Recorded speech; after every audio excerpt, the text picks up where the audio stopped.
সুপ্রিয় শিক্ষার্থী, আশা করছি তোমরা সবাই সুস্থ আছো, নিরাপদে আছো এবং বাসায় অবস্থান করছো। অনলাইন ক্লাসে তোমাদের সবাইকে আরও একবার স্বাগত জানাচ্ছি। আমি আইনুন নাহার, প্রভাষক, Lakers public school and college, Rangamati.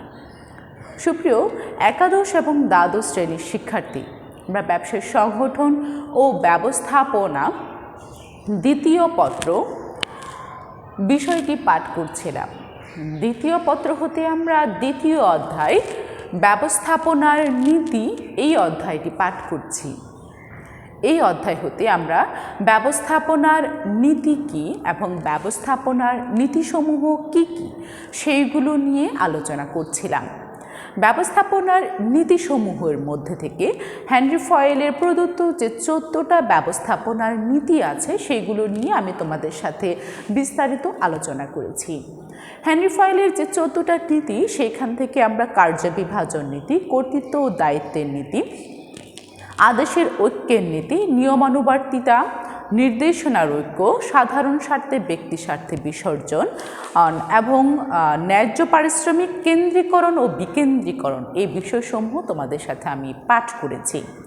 আজ আমি তোমাদের সাথে সেই রকমভাবে জোড়াময় শিকল নীতি, শৃঙ্খলা, সাম্যতা, চাকরির স্থায়িত্বের বিধান, উদ্যোগ এবং একতায় বল, এই বিষয়গুলো নিয়ে আলোচনা করব। এই বিষয়গুলো ব্যবস্থাপনার যে 14টা নীতি আছে হেনরি ফয়েলের, সেই 14টা নীতিরই বাকি অংশগুলো, যেগুলোর সাথে আমি তোমাদের সাথে আলোচনা করছিলাম। তোমাদের সাথে আমি বেশ কয়েকটা পয়েন্ট নিয়ে আলোচনা করেছি। আজকে এই কয়েকটা পয়েন্টস নিয়ে আলোচনা করলে তোমাদের সাথে ব্যবস্থাপনার যে 14টা নীতি আছে সেইগুলো নিয়ে বিস্তারিত আলোচনা শেষ হবে।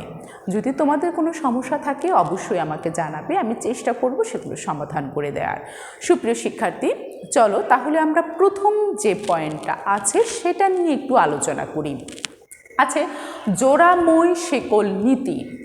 জোড়াময় শিকল নীতি, জোড়া অর্থ হচ্ছে মানে দুটো জোড়াময় শিকল নীতি মানে একটা শিকল তৈরি করে ফেলা, প্রতিষ্ঠানের দুই প্রান্ত থেকে দুটো শিকল তৈরি করে ফেলা, বিষয়টা আসলে সেই রকমভাবেই বোঝাচ্ছে জোড়াময় শিকল নীতি। দেখো, প্রতিষ্ঠানের প্রতিটা কর্মী, প্রতিটা স্তরের প্রতিটা কর্মী কোনো না কোনো স্তরের সাথে অন্তর্ভুক্ত থাকবেই। যেমন ক্রয় ব্যবস্থাপকের বা কোনো একজন কর্মী হয় সে ক্রয় ব্যবস্থাপনা অথবা বিক্রয় ব্যবস্থাপক অথবা উৎপাদন ব্যবস্থাপক বা অন্য যে কোনো একটা প্রতিষ্ঠানের একজন উচ্চ স্তরের কর্মী থাকবেই। অর্থাৎ সেই কর্মীটা কোনো না কোনো একজন ঊর্ধ্বতন কর্তৃপক্ষের দ্বারা নিয়ন্ত্রিত হবে। কারণ প্রতিষ্ঠানটা তার প্রয়োজন অনুসারে, প্রতিষ্ঠানের প্রয়োজন অনুসারে প্রতিষ্ঠান তার কর্মীদেরকে হয়তো বা বিভিন্ন ভাগে ভাগ করে, কিন্তু সেই ভাগেরও কিন্তু আবার প্রধান একজন থাকে, আবার সেই প্রধানদেরও কিন্তু প্রধান একজন থাকে।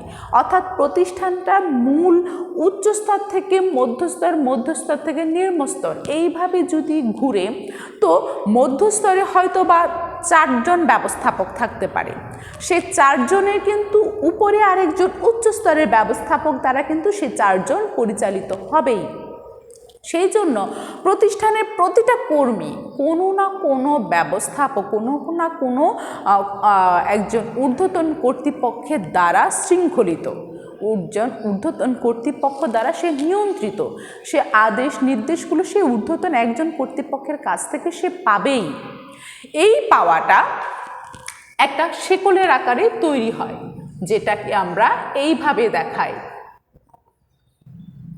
অর্থাৎ প্রতিষ্ঠানের ক্ষমতাসমূহ উপর থেকে নিচের দিকে ঠিক এইভাবে চলমান থাকে।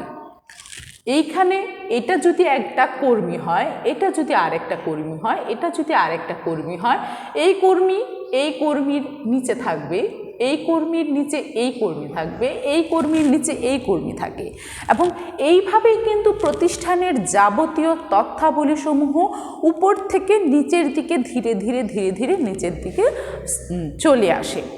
আবার নিচের দিক থেকে যে কোনো পরামর্শ উপরের দিক থেকে যেই কোনো তথ্য, যেই কোনো আদেশ নির্দেশ সেগুলো উপর থেকে নিচের দিকে আসে, আর নিচ থেকে সাধারণত বিভিন্ন পরামর্শ, বিভিন্ন তথ্যগুলো স্তরে স্তরে, ঠিক যেইভাবে স্তরে স্তরে আসে ঠিক একইভাবে স্তরে স্তরে উপরের দিকে যায়।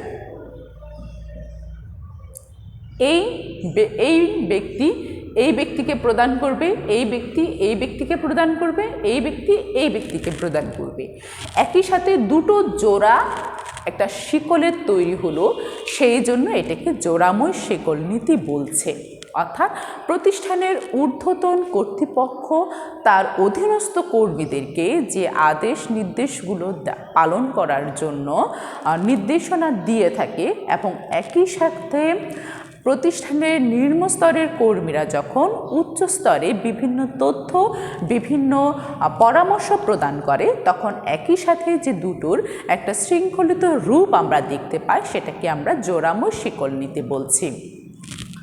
তারপর আমরা বলছি যে শৃঙ্খলা। প্রতিটি প্রতিষ্ঠানে শৃঙ্খলা কিন্তু অত্যন্ত গুরুত্বপূর্ণ, এবং এটা রক্ষা করাও কিন্তু খুব দুরূহ একটা বিষয়। কারণ মানুষ হচ্ছে কোনো যন্ত্র বা যন্ত্রের অংশ নয়। মানুষের নিজস্ব আলাদা কিছু চারিত্রিক বৈশিষ্ট্য এবং নিজস্ব কিছু বুদ্ধিমত্তা থাকার ফলে মানুষ তার নিজের বুদ্ধিমত্তা এবং নিজের চারিত্রিক যে গুণাবলী সেগুলো নিজের মতো করেই প্রকাশ করে। তো যার দরুন সকল মানুষকে আসলে শৃঙ্খলিত করে রাখা বা শৃঙ্খলার মধ্যে আনা একটা দুরূহ বিষয়।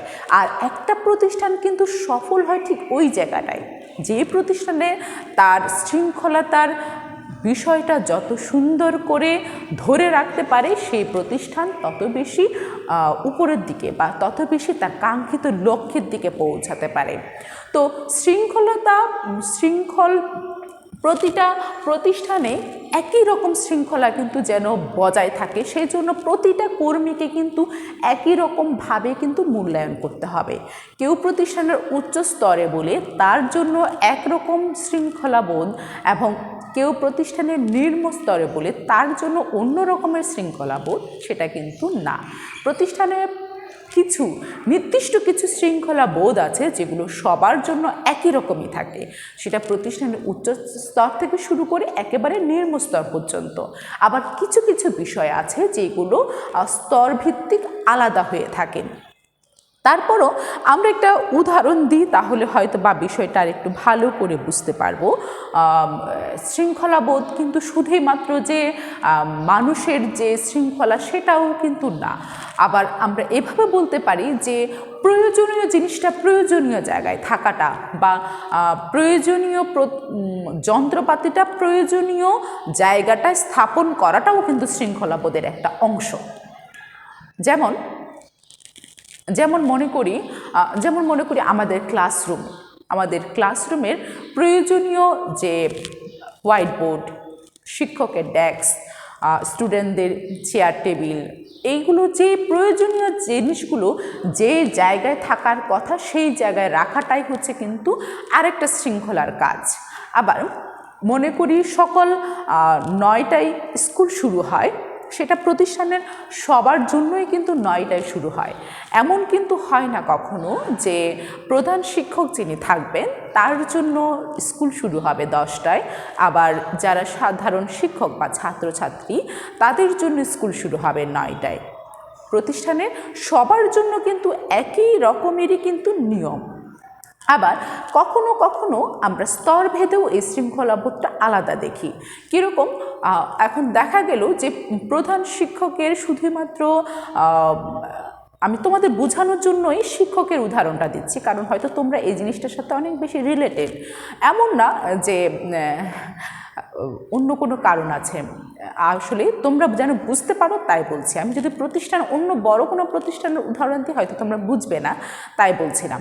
ধরো প্রধান শিক্ষক কিন্তু শুধুমাত্র একটা প্রতিষ্ঠানের পাঠদান করান, এটা কিন্তু তার মূল কাজ হলেও তার কিন্তু আরও অন্যান্য কাজগুলোও কিন্তু তাকে করতে হয়। যেমন তাকে স্কুলের ব্যবস্থাপনার জন্য তোমাদের সুষ্ঠুভাবে চেয়ার টেবিল বই খাতা এসবগুলো সুষ্ঠুভাবে পাওয়ার জন্য বিভিন্ন রকমের কার্য সম্পাদন করতে হয়। তাছাড়া সরকার থেকেও বিভিন্ন কাজ তাকে করতে হয়। তো এই কাজগুলো সম্পাদন করার জন্য উনি যদি কোনো কারণে স্কুল থেকে সকাল 12টায় চলে যান, তাহলে সেটা কিন্তু অন্য শিক্ষকদের অনুসরণ করার কোনো কারণ নেই, বা প্রধান শিক্ষক চলে গেছে বলে ছাত্রছাত্রীদেরও যে 12টায় ছুটি হয়ে যাবে সেটারও কোনো কারণ নেই। শৃঙ্খলাবোধটা কিছু কিছু জায়গা আছে যেগুলো স্তর ভেদে আলাদা আলাদা হয়ে থাকে, আবার সবার জন্য একই রকম থাকে কিছু শৃঙ্খলাবোধ।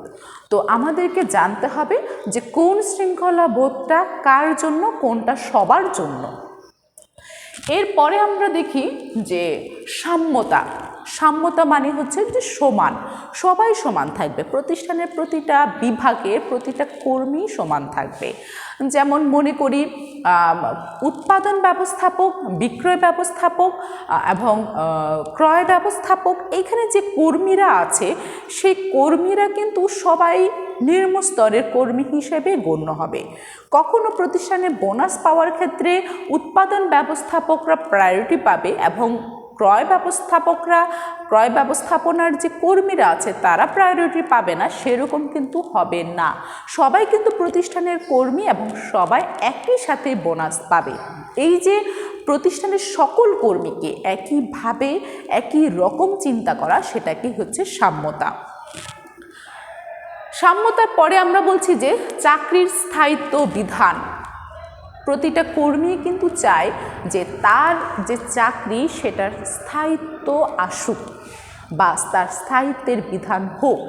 কারণ কাজে যখন স্থায়িত্ব আসে, কাজের যখন স্থায়িত্ব বিধান হয়, তখন কিন্তু প্রতিষ্ঠানের প্রতি কর্মীদের এক ধরনের মায়া জন্মায় বা একটা দায়িত্ববোধ তাদেরকে তাড়না করে যে এই প্রতিষ্ঠানটা তার নিজের, এই কথাটা সে বলতে পারে বা এই কথাটা সে বুঝতে পারে। মানুষের যে মানবিক যে স্তরগুলো আছে সেই স্তরগুলো আসলে বিশাল একটা বিষয়, এবং এটাকে হ্যান্ডেল করাটাই কিন্তু একজন ব্যবস্থাপকের সবচেয়ে চ্যালেঞ্জিং একটা কাজ।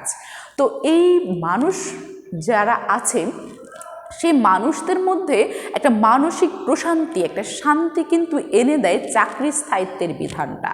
যদি তার দীর্ঘদিন চাকরি করলাম বা 5 বছর বা 3 বছর বা 6 বছর চাকরি করলাম, কিন্তু আমার চাকরিটা স্থায়ী না, সেক্ষেত্রে কিন্তু আমার নিজেকে কখনো ওই প্রতিষ্ঠানের কর্মী বলেও মনে হবে না, বা স্বতঃস্ফূর্তভাবে কাজ করা সেটা কিন্তু কখনো কোনো কর্মীর মধ্যে আসবে না। স্বতঃস্ফূর্তভাবে কাজ করা আর কাজের খাতিরে কাজ করা, এই দুটো বিষয়ের মধ্যে কিন্তু অনেক বড় একটা ফারাক রয়েছে। তো স্বতঃস্ফূর্তভাবে যখন কর্মীরা কাজ করে তখন কাজে একটা আনন্দ ফিরে আসে, কর্মীরা সেই কাজটা খুব দ্রুত, সুষ্ঠুভাবে, সুন্দরভাবে করে। যতটা না তারা শুধুমাত্র কাজ করার জন্য কাজ করা এই বিষয়টার মধ্যে থাকে, তখন কিন্তু সেটা কাজটা কিন্তু খুব সুন্দর হয় না, গোছানো হয় না। তাহলে চাকরি স্থায়িত্বের বিধান এটা কর্মীদের একটা মানসিক প্রশান্তি দান করে, মানসিক একটা শান্তি প্রদান করে। তারপর আমরা আসি উদ্যোগ। যখনই কর্মীরা উদ্যোগ গ্রহণ করে, যখন কর্মীরা কাজে উদ্যোগী হয়, তখন কিন্তু কর্মীরা প্রতিষ্ঠানের জন্য নিজস্ব যে চিন্তা ভাবনা, প্রতিষ্ঠানের উন্নয়নের জন্য যে নিজস্ব যে চিন্তা ভাবনা, জ্ঞান, তাদের ভালো লাগা, তাদের প্রতিষ্ঠানের জন্য ভালো কল্যাণকর যেসবগুলো, এই বিষয়গুলো কিন্তু তারা চিন্তা করে। কর্মীদেরকে সেই জন্য স্বাধীন উদ্যোগী হওয়ার পরামর্শ প্রদান করেন উচ্চস্তরের ব্যবস্থাপকগণ। উচ্চস্তরের ব্যবস্থাপকগণ সবসময় চান যে তার অধীনস্থ কর্মীরা যেন উদ্যমী হয়। উদ্যমী বা উদ্যোগী হলে তাহলে কিন্তু তারা তাদের প্রতিষ্ঠানের জন্য নতুন নতুন বিষয়গুলো চিন্তা করবে, নতুন বিষয়গুলো বা নতুন ভাবনাগুলো তার প্রতিষ্ঠানে এনে কিভাবে ভালো করে আরও ভালোভাবে সেটাকে প্রয়োগ ঘটানো যায় সেই বিষয়গুলো তারা চিন্তা করবে। সেই জন্য এই উদ্যোগ বিষয়টা প্রতিষ্ঠানের জন্য অত্যন্ত কার্যকর একটা এবং বিশেষ একটা দিক। তারপর আমরা বলছি একতাই বল। এটাও ব্যবস্থাপনার আরেকটা নীতি। ব্যবস্থাপনার এই নীতিটাও অত্যন্ত গুরুত্বপূর্ণ। আমরা ছোটোবেলায় যখন পড়েছিলাম যে একতাই বল, যখন একটা কাঠি দিত, একটা কাঠিকে খুব সহজে সবাই ভেঙে ফেলতে পারে, কিন্তু এক আঠি যখন একটা কাঠি থাকে, এক গুচ্ছ যখন একটা কাঠি একটা দেয় একসাথে টাইট করে, তখন কিন্তু সেটা খুব সহজে কেউ ভেঙে ফেলতে পারে না। সেজন্য কর্মীদের মধ্যে একতা থাকতে হয়। কর্মীদের মধ্যে একতা থাকলে কর্মীদের যেমন কল্যাণ সাধিত হয়, ঠিক একইভাবে প্রতিষ্ঠানের জন্য কিন্তু সেটা শুভকর। প্রতিষ্ঠানকেও কিন্তু খুব সহজে তখন কেউ আর ভেঙে ফেলতে পারে না। কেউ ভেঙে ফেলতে পারে না। আসলে বিষয়টা এরকম না যে একটা বুলডোজার এনে প্রতিষ্ঠানটাকে ভেঙে ফেলবে, সেরকম না।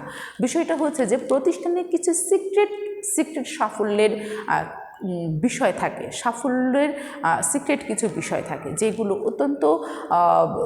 অত্যন্ত গুরুত্বপূর্ণ বিষয়। এই গুরুত্বপূর্ণ বিষয়গুলো কিন্তু যদি একসাথে মানুষ একত্রিত মানে একতা মানুষের মধ্যে বা কর্মীদের মধ্যে যদি প্রস্ফুটিত না হয়, তখন কিন্তু সেই বিষয়গুলো কিন্তু সিক্রেট থাকে না। যেটা সাফল্যের সূত্র থাকে সেটাই কিন্তু তখন প্রকাশ ঘটে যায়, তখন আর সেটা গুরুত্বহীন হয়ে পড়ে। সেই জন্যই কর্মীদের মধ্যে একতা বিষয়টা প্রয়োজন অনেক বেশি। সুপ্রিয় শিক্ষার্থী, তাহলে আমরা হেনরি ফয়েলের প্রদত্ত 14টা ব্যবস্থাপনার নীতি সম্পর্কে বিস্তারিত আলোচনা করেছি। বা হেনরি ফয়েলের যে ব্যবস্থাপনার 14টা নীতি, সেগুলো আমরা আরও একবার একটু বলি সবাই, প্রয়োজনে আমাদের পাঠ্য বইয়ে দেখব, আমরা লিখব। সেগুলো হচ্ছে যে কার্য বিভাজন নীতি, কর্তৃত্ব ও দায়িত্বের নীতি, নিয়মানুবর্তিতার নীতি, আদেশের ঐক্যের নীতি, নির্দেশনার ঐক্য, সাধারণ স্বার্থে ব্যক্তি স্বার্থের বিসর্জন, ন্যায্য পারিশ্রমিক, কেন্দ্রীকরণ, বিকেন্দ্রীকরণ, জোড়াময় শিকল নীতি, শৃঙ্খলা, তারপর হচ্ছে সাম্যতা, চাকরি স্থায়িত্বের বিধান, উদ্যোগ এবং একতাই বল। এগুলো হচ্ছে হেনরি ফয়েল প্রদত্ত ব্যবস্থাপনার 14টা নীতি। এই নীতিগুলো ছাড়াও আরও কিছু নীতি আছে, যেগুলো আমরা সাধারণ ব্যবস্থাপনার অন্যান্য নীতিসমূহ বলে আমরা চিন্তা করি বা বলি, যেগুলো অত্যন্ত গুরুত্বপূর্ণ। সেই নীতিগুলো নিয়ে আমি তোমাদের সাথে পরবর্তী ক্লাসে আলোচনা করব। আজকের মতো সবাই ভালো থাকবে, সুস্থ থাকবে, সুন্দর থাকবে। পরবর্তী ক্লাসে আবার দেখা হবে। অনেক ধন্যবাদ তোমাদের সবাইকে।